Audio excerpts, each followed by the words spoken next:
So ఈ సెషన్లో మనం గ్రూప్ 1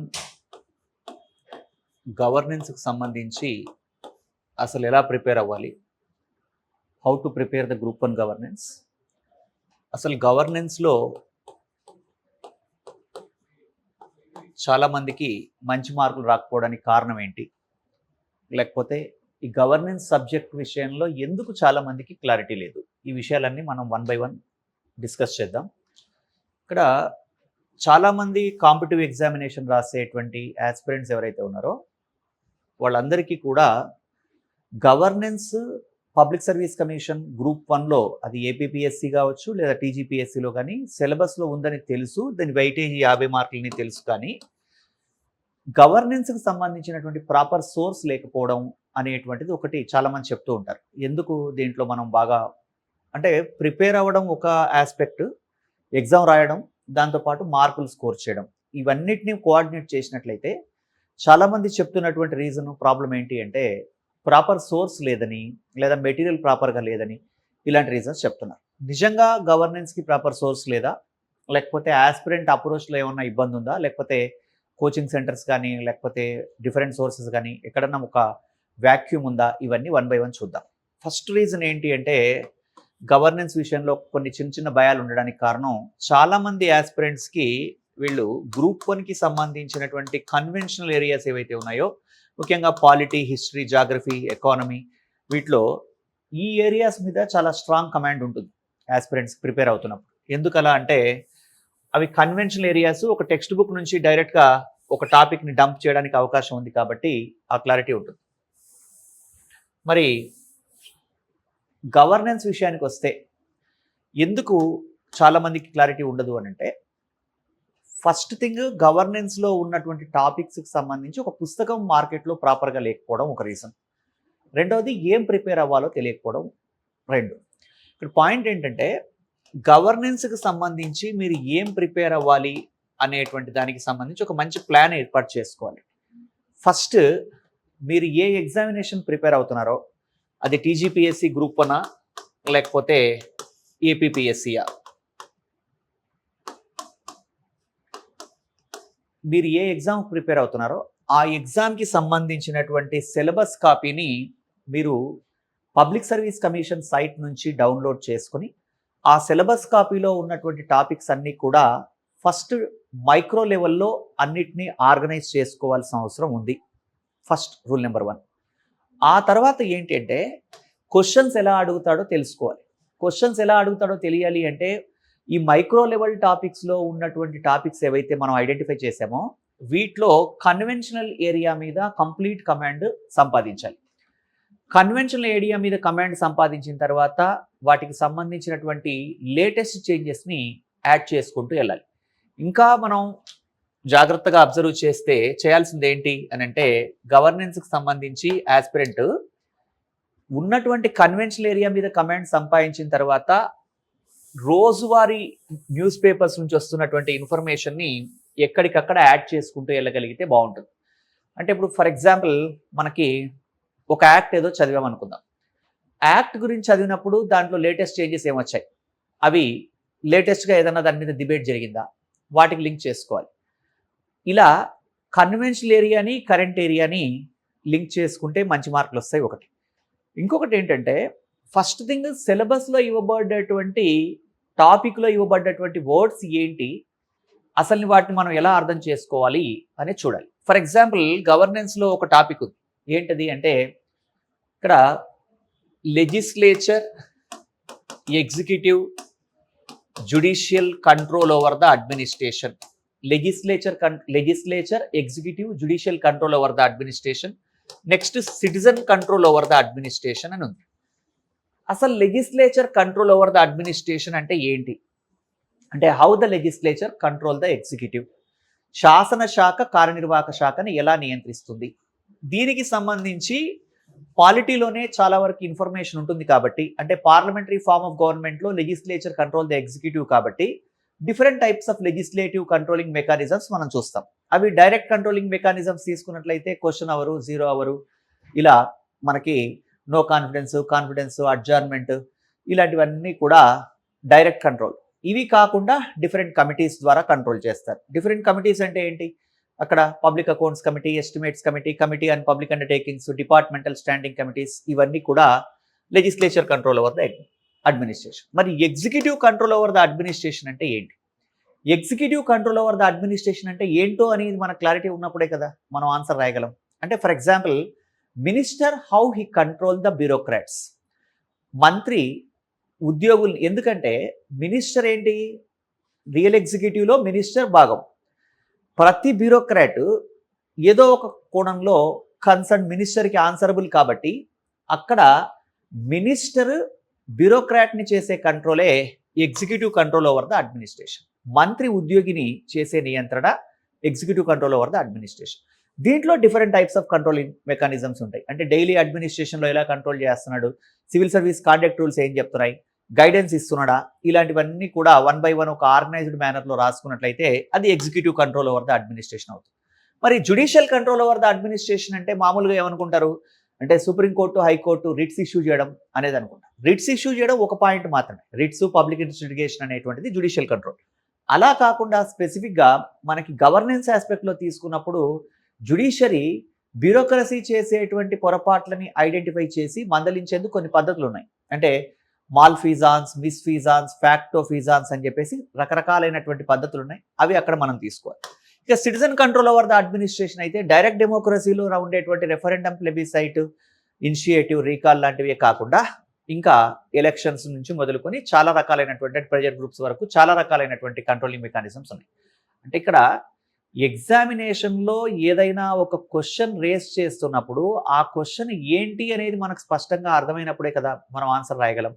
కాబట్టి ఆస్పిరెంట్కి గవర్నెన్స్లో తక్కువ మార్కులు రావడమో లేదా గవర్నెన్స్ కొంత ఇబ్బంది అని ఫీల్ అవ్వడానికి ఉన్న రీజన్స్ ఏంటి అంటే, ఫస్ట్ థింగ్ గవర్నెన్స్లో ఉన్నటువంటి సిలబస్ మీద ఆస్పిరెంట్కి క్లారిటీ లేకపోవడం కావచ్చు ఒక రీజన్. ఇది అందరికీ సంబంధించి కాకపోవచ్చు. ఎందుకంటే కొంతమంది యూపీఎస్సీ ప్రిపేర్ అయినప్పుడు వాళ్ళకు గవర్నెన్స్ మీద ఒక ఐడియా ఉన్నట్లయితే, వాళ్ళు ఆల్రెడీ మైక్రో లెవెల్ ప్లానింగ్లో సెగ్రిగేట్ చేసినట్లయితే ఇబ్బందులు లేవు. కాకపోతే చాలామంది ఆస్పిరెంట్స్కి ప్రాబ్లం అది. నెక్స్ట్ ఇంకా ఏంటి అంటే, ఒక టాపిక్ నుంచి క్వశ్చన్ ఎలా వస్తుందో తెలిసిన తర్వాత దాంట్లో కన్వెన్షనల్ ఏరియాలో వచ్చే క్వశ్చన్లకి బాగా ప్రిపేర్ అయి ఉంటారు. నాన్ కన్వెన్షనల్ ఏరియా నుంచి వచ్చే ప్రశ్నల్ని అలా అడుగుతారేమో అని కూడా ఊహించని విధంగా కూడా అడగొచ్చు. కాబట్టి ఆస్పిరెంట్ అది గవర్నెన్స్ అయినా మరొకటైనా సరే 360 డిగ్రీ అప్రోచ్లో ప్రిపేర్ అయినట్లయితే మనం ఆన్సర్ రాయడానికి పాసిబిలిటీ ఉంటుంది. ఇంకొకటి, ఏ ఆస్పిరెంట్ అయినా సరే ముఖ్యంగా ఇలాంటి ఎగ్జామినేషన్స్ అంటే స్టేట్ సర్వీసెస్లో ఉన్నటువంటి గ్రూప్ 1 ఎగ్జామినేషన్ కావచ్చు లేదా యూపీఎస్సీ కావచ్చు, వీటిలలో ఎప్పుడైతే డిస్క్రిప్టివ్ ఎగ్జామినేషన్ రాస్తున్నామో మనం ఒక టెక్స్ట్ బుక్ నుంచో లేకపోతే ఒక రెఫరెన్స్ బుక్ నుంచో మనకి ఒక క్వశ్చన్కి అల్టిమేట్గా టోటల్ ఆన్సర్ అవైలబిలిటీ ఉంటుందని అనుకోకూడదు. ఆ పాసిబిలిటీ లేదు. ఎందుకంటే క్వశ్చన్లో ఏదైనా ఒక క్వశ్చన్ రేస్ చేస్తే హాఫ్ ఆఫ్ ద ఆన్సర్ మాత్రమే మనం టెక్స్ట్ బుక్ నుంచి పిక్ చేయగలం. మిగతా హాఫ్ ఆఫ్ ద ఆన్సర్ మనం మిగతా డిఫరెంట్ సోర్సెస్ నుంచి కలెక్ట్ చేయాల్సి ఉంటుంది. కాబట్టి గమనించాల్సింది ఏంటంటే, గవర్నెన్స్తో మీకు ఇంకొకటి మేజర్గా గవర్నెన్స్కి మిగతా సబ్జెక్టులకి డిఫరెన్స్ ఏంటంటే, గవర్నెన్స్లో కన్వెన్షనల్ ఏరియా మీద కమాండ్ ఉన్నటువంటి ఆస్పిరెంట్కి కరెంట్ ఇష్యూ నుంచి దేన్ని తీసుకునైనా మిమ్మల్ని క్వశ్చన్ రేస్ చేయొచ్చు. అంటే ఇప్పుడు ఫర్ ఎగ్జాంపుల్ గవర్నెన్స్లో మనకి హెల్త్,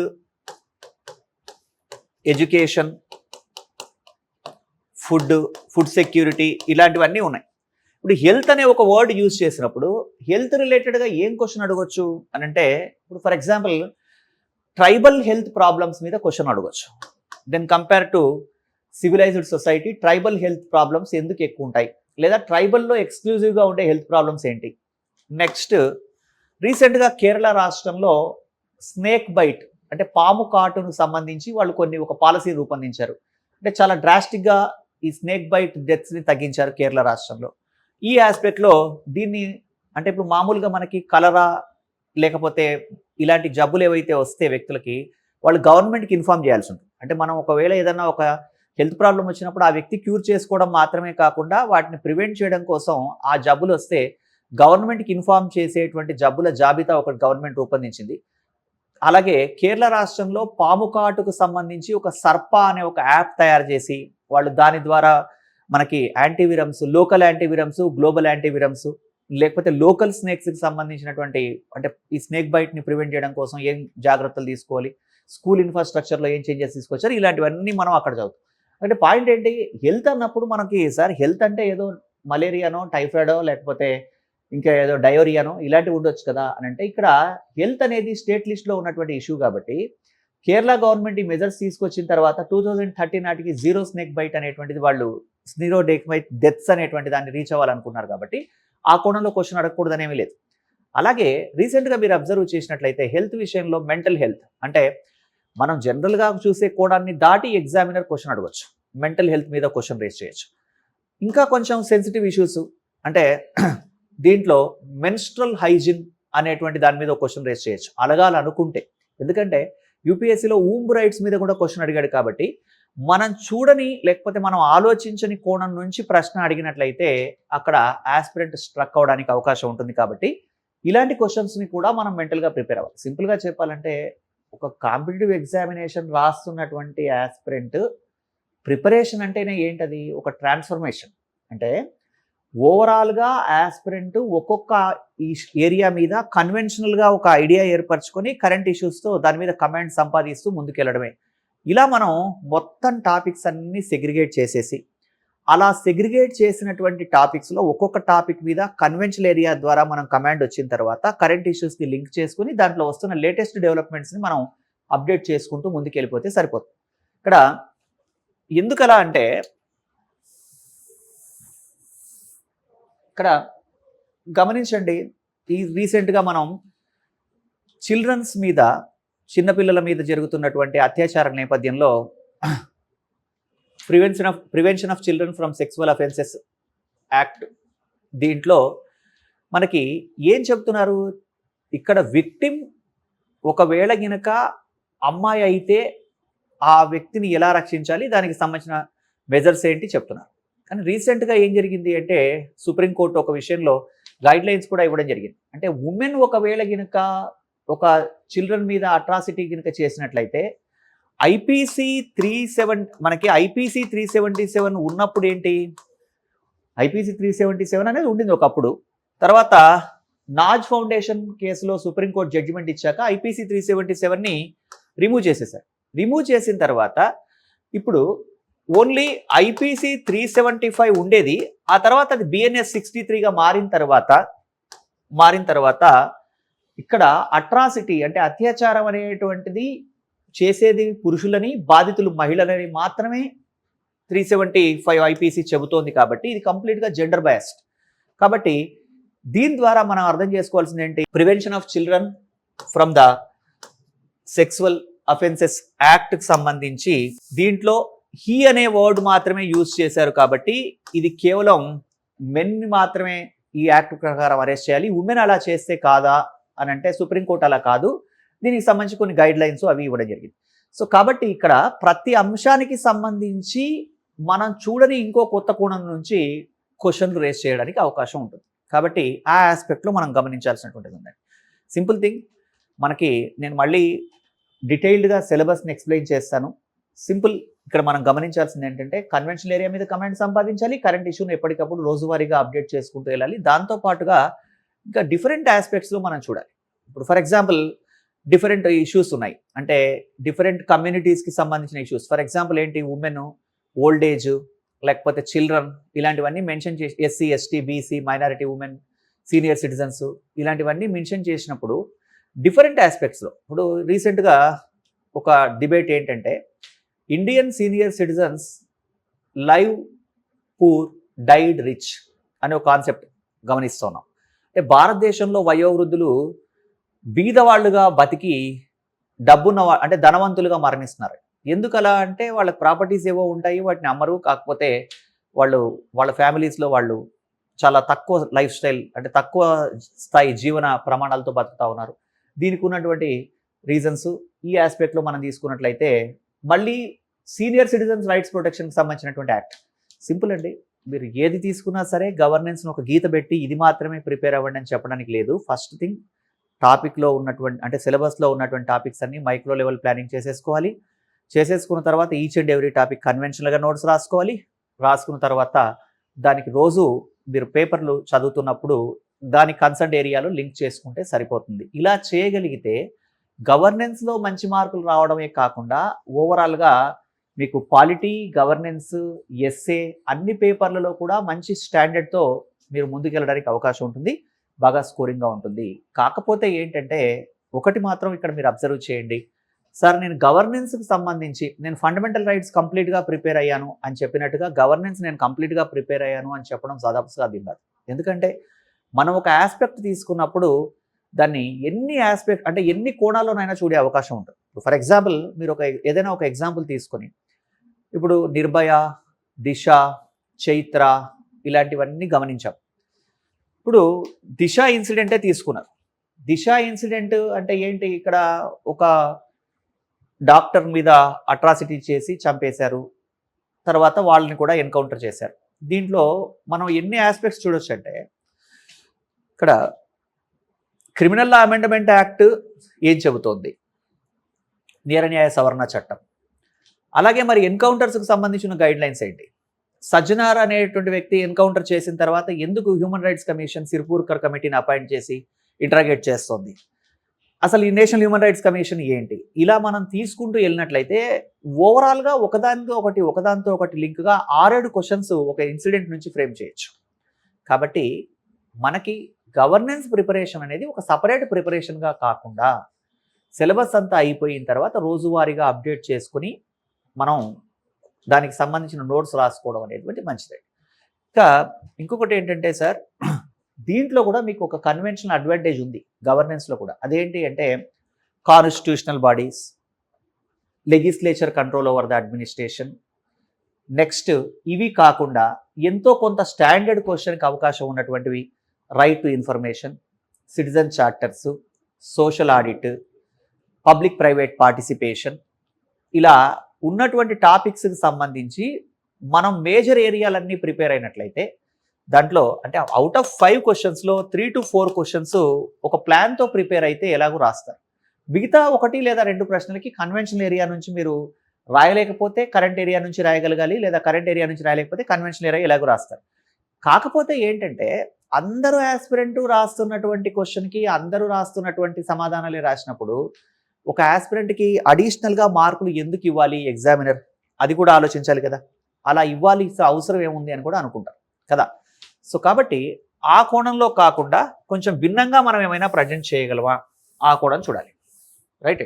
అంటే లేదా ఒక ప్రశ్నను ఊహించని విధంగా అడిగితే మనం ఆన్సర్ రాయడానికి మీరు 15 క్వశ్చన్స్కి ఆన్సర్ రాయాలి విత్ ఇన్ ద టైం అంటే 3 hours లోపు, అంటే ఆన్ యావరేజ్గా 10 minutesలో ఒక ఆన్సర్ రాయాలి. 10 minutesలో ఒక ఆన్సర్కి అక్కడ నేను ప్రిపేర్ అయ్యి ఆలోచించి రాస్తానంటే కుదిరే పని కాదు. కాబట్టి అన్ని డైమెన్షన్స్ ముందే ప్రిపేర్ అయ్యి అక్కడ వెళ్ళి కేవలం ఇన్ఫర్మేషన్ డంప్ చేయడం మాత్రమే చేయగలిగినప్పుడు మాత్రమే మంచి స్కోర్ చేయగలరు. సింపుల్గా చెప్పాలంటే నా ఒపీనియన్లో ఒక ఆస్పిరెంట్ నిజంగా గవర్నెన్స్ అనేటువంటి ఏరియాకి కంప్లీట్ ప్రిపరేషన్ చేయాలి అని అనుకుంటే అది ఒక ట్రాన్స్ఫర్మేషనే. అభ్యర్థి రోజు అన్ని విషయాల్ని అప్డేట్ చేసుకోవడం జరిగినట్లయితే ఇది సాధ్యం అవుతుంది.